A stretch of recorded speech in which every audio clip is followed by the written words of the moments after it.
Alors, mes chers amis, pour ce nouveau cours de Torah, c'est un cours que je vais intituler euh, Se donner de la force.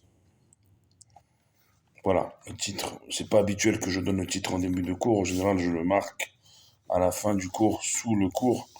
Mais on a tous besoin, je l'ai remarqué ici comme ailleurs, de force. Juste avant de vous enregistrer ce cours, j'ai vu la notification, que d'ailleurs je peux vous lire. C'est écrit comme ça. Otar, les Pirsum, Samal, Yoav, Daniel. Voilà. Autorisé à la publication, un nouveau soldat est tombé. Il s'appelait Yoav Daniel. Et ça continue. La longue liste. Et c'est pour cela qu'on doit parler de comment se donner de la force. Depuis plus d'un an, que ce soit collectif, que ce soit dans nos vies individuelles. Pas plus tard qu'aujourd'hui, j'ai une amie en France qui est épuisée. Épuisée physiquement, certes, mais épuisée aussi moralement, surtout moralement. Le physique, on, on peut l'améliorer. La fatigue physique, on peut la faire quasiment disparaître, mais la fatigue morale, la fatigue mentale, charge, la surcharge mentale, c'est plus difficile. Et dans le courant de la journée, une collègue de travail qui enchaîne épreuve sur épreuve, vraiment, je lui ai conseillé d'aller, comme le font nos sages, faire vérifier ses mésouzotes, qu'elle n'a pas fait vérifier depuis longtemps. Mais derrière tout ça, se donner de la force. On constate aujourd'hui, il y a une explosion de gens, et j'en fais partie, peut-être même parmi les premiers, qui ont besoin de parler, qui ont besoin surtout d'être écoutés, qui ont ce qu'on appelle en langage kabbalistique des clipotes, des écorces, des mauvaises écorces à éplucher, à enlever, à se débarrasser, mais en termes un peu plus proches de nous, on a tous des couches qui nous presque emprisonnent. Nous, alors, ces couches-là peuvent être des soucis, du stress, de l'angoisse, de la peur, de l'appréhension, du traumatisme. On vit une époque traumatisante et une génération probablement traumatisée. Voilà, ceux qui sont nés, on va dire, le siècle d'avant, c'est-à-dire les années 1900, se disent c'était mieux avant. Et ceux qui sont nés siècle nouveau, depuis l'an 2000 et jusqu'à aujourd'hui, 24, 25 ans, ils sont traumatisés parce que si on réfléchit, ils sont arrivés avec la deuxième intifada, un an plus tard à peine, en 2001, le 11 septembre, un monde qui bascule complètement du côté d'un combat jusqu'à aujourd'hui contre le terrorisme. Et je ne vais pas énumérer chronologiquement jusqu'à nos jours, mais chacun il a en tête. Aujourd'hui, c'était le 13 novembre, par exemple. Pour la France, c'était une journée commémorative des attentats, justement, du 13 novembre 2015. Il y a quelques jours, c'était la commémoration de la nuit de cristal. Ainsi de suite. Et on est beaucoup plus proche de nous dans une forme de guerre et de, de pertes trop nombreuses depuis plus d'un an. Déjà le jour même, il y a plus d'un an, le 7 octobre bien sûr, mais jusqu'à aujourd'hui. Voilà, encore ce soir, un soldat en plus. Une, une, une possibilité en plus de fonder une famille au sein du peuple juif, c'est encore enlevé sous nos yeux il y a quelques secondes. Un jeune qui aurait dû avoir sa famille et ainsi continuer l'arbre du peuple juif en terre d'Israël. Et donc, comment on fait dans tout ça, au milieu de tout ça, au milieu de nos problèmes individuels et collectifs, comment on fait pour, encore une fois, se donner de la force? Alors, il y avait le Rav Mselem qui est venu au travail aujourd'hui, comme tous les mercredis, qui a donné quelques pistes. Et qui a lié ça à Parachat de la semaine, Parachat Vayera, avec Sarah qui a rigolé quand on a annoncé à son mari qu'elle allait avoir un enfant. Et de ce tzrok est sorti Yitzhak. C'est quoi le tzrok, le rire? Le Rav Amselem, il ramène Rav Nachman de Breslev et d'autres commentateurs extraordinaires. Il dit tzrok, le rire en hébreu, c'est tsechok. Sors du chok, sors du décret, de la dureté, sors du fatalisme et tzrok, et rigole. Rigole-en. Et alors, ça va se transformer en Yitzhak. Au futur, il sourira pour toujours. Mais il faut sortir d'abord de ce roc, de ce décret, des décrets qu'on a dans nos vies, qu'on ne comprend pas pour la plupart. On ne comprend pas.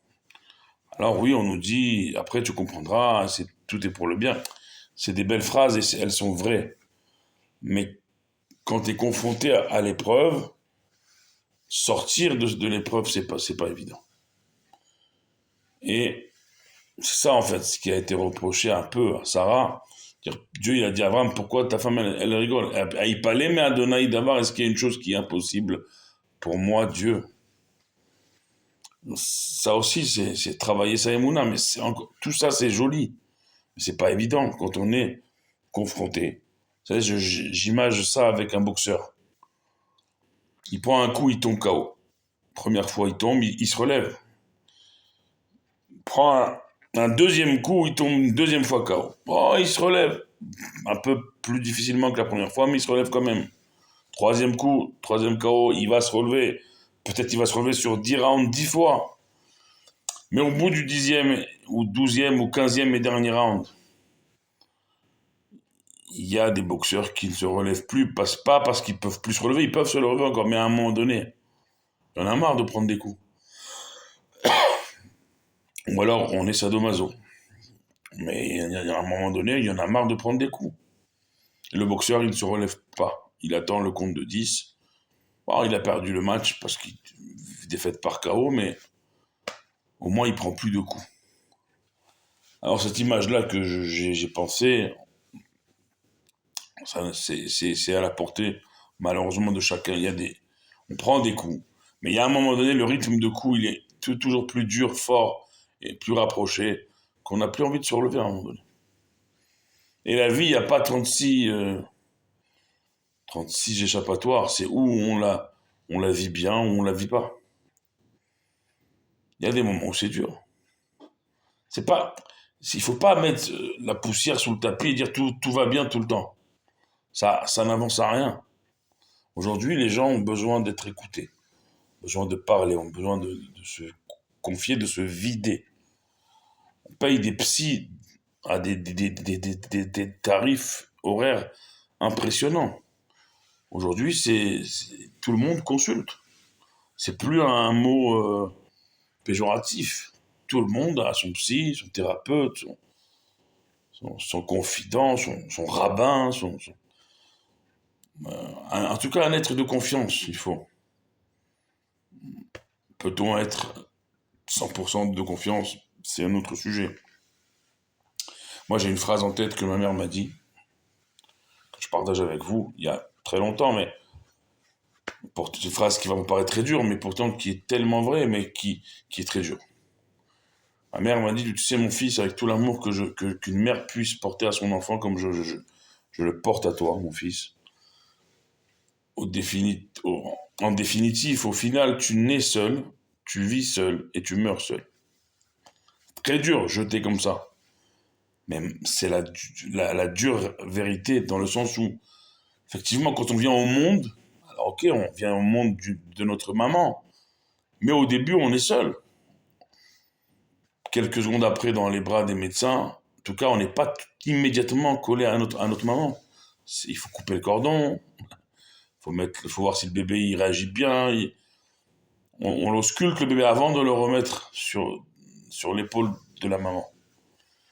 La vie, on vit seul, dans le sens où personne ne peut nous aimer, enfin les uns les autres, bien, je passe à 100%. Pas même votre maman, puisque elle va vous aimer sûrement le plus que tout le reste de l'univers, à 99,9%. Mais ce ne sera pas vous. Tout ce qui n'est pas vous ne peut pas être attentionné sur vous à 100%. Donc on passe cette vie pas à 100% accompagné. Il y a toujours un 0,1% qui nous laisse seuls. Peu importe, jusqu'à nos mamans, imaginez-vous. Il n'y a pas plus aimante qu'une maman. Eh bien, malheureusement, ça ne peut pas être du 100%, puisque ce n'est pas nous. Et on meurt seul, oui. C'est bien sûr, il y a dans le judaïsme ce phénomène, ces étapes, ces paliers progressifs des 7 jours, du mois, des 11 mois de l'année. Chaque année, on commémore, bien sûr. Mais, mais l'oubli faisant, pas l'oubli, la nature humaine fait que, inévitablement, même si on n'oublie pas, on n'oublie jamais, on n'oublie personne, bien sûr, mais l'instinct humain fait qu'on reprend la vie. Ici en Israël, c'est plus prégnant. À peine une demi-heure après un attentat, la vie reprend déjà. C'est encore plus expressif, plus intensif ici. Mais toujours est-il que se donner de la force, si on doit commencer un début de piste avant de conclure ce cours ce soir, c'est se donner finalement. Avant de recevoir la force, tu veux recevoir de la force, donne-en. Tu en as pas pour toi, c'est pas grave, donne-en. Et au milieu, tu en, tu en auras un peu pour toi, mais donne. Se donner de la force, d'abord, donne-toi. Première condition pour cheminer, je dire, avoir la force en visuel, mais pas encore l'atteindre, mais être déjà dans sa direction. Donne-toi. Et donne de ta personne aux autres. On arrive bientôt à 13 minutes, il faut arrêter pour ce soir, mais je pense que c'est un thème qu'on va continuer à développer, si vous êtes d'accord. Si vous avez des questions, si vous avez des besoins de force, ce cours est là pour vous. Moi aussi, j'en ai besoin, peut-être même avant vous même, parce que tout enseignant que je suis, j'ai mes faiblesses et des grosses crevasses, des grosses failles. Ne me pensez pas et ne me voyez surtout pas comme quelqu'un de solide. C'est tout le contraire. Mais c'est ensemble, comme je le dis, qu'on est toujours plus fort. Donc, priez pour nous comme on prie pour vous. Ensemble, on est toujours plus fort. Baruch Adonai Leolam. Amen ve Amen.